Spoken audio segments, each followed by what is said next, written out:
Okay, friends, today we are going to have a mini lesson on a new note. So on the screen, I have a note. If you know what note that is, take a second, think about it to yourself. If you don't know what note that is, take a second, pause the video, and open up your materials and take out your fingering chart and try to figure out on your own what note that is before I reveal it. Okay, so our new note is high D. Now, with high D, we have something special. We have something that we say when we talk about high D. For high D, we don't use the thumb. High D is the only note on recorder where your left thumb will not be covering the hole. Because if you look over here at our fingering chart, the hole for the back of the recorder is open, not filled in, which means that we are not using our thumb. So you only have the second finger. That is the only one that is filled in. So if you have a recorder, it should look like this. Your first finger, the finger that you use to play B, should be out in the air. Your second finger should be down and your third finger should be in the air. Also, your thumb should be off the recorder. You can do it two ways. If you have the recorder on your chin and you're using your chin to help prop you up, then you can take your thumb completely off your recorder like this. Take it off the recorder. But if you want to instead slide your finger down so that is supporting the recorder but not covering the hole, then you can do it that way as well. You just got to make sure that you are making sure that you are not covering that hole when you try to play high D. So this is what it looks like on the recorder. If you are using a pencil to practice at home, it should look like this. Now I'm holding the pencil down here because otherwise the pencil would fall. But your thumb is off of the pencil, off of the recorder. I dropped my pencil, that's okay.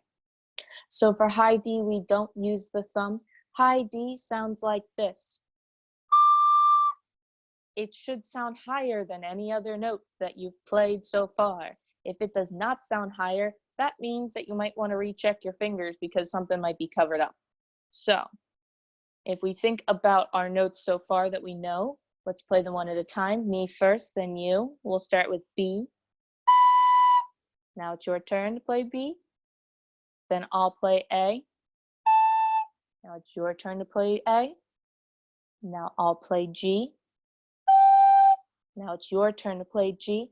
And now moving on to our high D. Don't use the thumb. I lift up my fingers. I slide my thumb down. Now you try it. All right. Now try this pattern. Me first, then you, just like in class.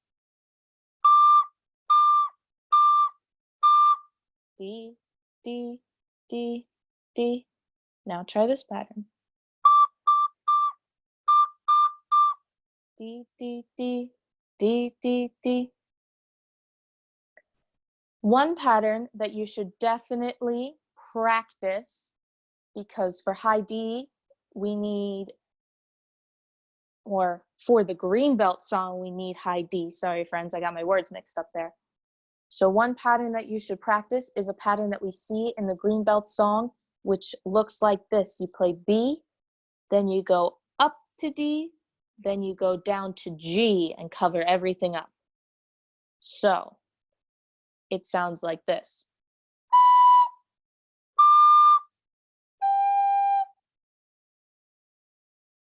I'll play it one more time. That B up to D down to G is a pattern that you need for the Greenbelt song. So make sure that when you're practicing high D, you practice that pattern. Now it's important that when we're reviewing high D and learning high D, we don't jump right into the Greenbelt song. Make sure that you take a couple minutes to practice different patterns. Think up of different patterns for D that you could play. If you're not sure what patterns you could play, then you can go back to my review B, A, and G video mini lesson and take the patterns on the screen for that and just replace all of the notes with high D. So if I was to do that now, I would go back to say, oh, this one, and I have these patterns, and there's G, the first pattern right here has a whole bunch of G's. I'm gonna play that like they are D's instead to help me practice my high D.